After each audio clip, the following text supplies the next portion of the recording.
Շնորհակալությունը։ Այս ասենք Ժորժյան, դուք ստեղ ինչ իրավունք ունեք կանգնեք։ Ասենք էսի Հայաստանի մայրաքաղաքի կենտրոնն է։ Ձեզ քաղաքապետարանը պնդում եք, որ թույլատրություն տվել է ստեղ կանգնելու եւ ասենք աբսուրդ գովազդով զբաղվելու։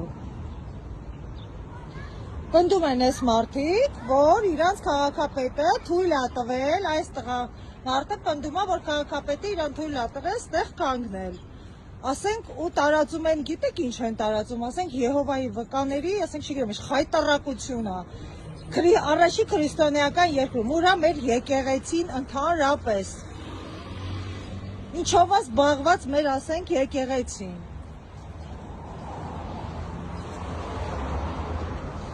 Քաղաքապետին լիքը հարց ունենք, թող քաղաքապետը պատասխանի, ինչի է թույլ տալիս, ասենք այս մարդկանց սենց գովազդով ստեղ զբաղվել, եթե ընդամենը ծաղիկ վաճառող տատիներին ու պապիներին լարում են, այսինքն են տատիների, պապիները ավելի վատ գործունեություն են անում, քան մեր երեխեքի ու սերունդների գլուխը Եհովայով լցնելը։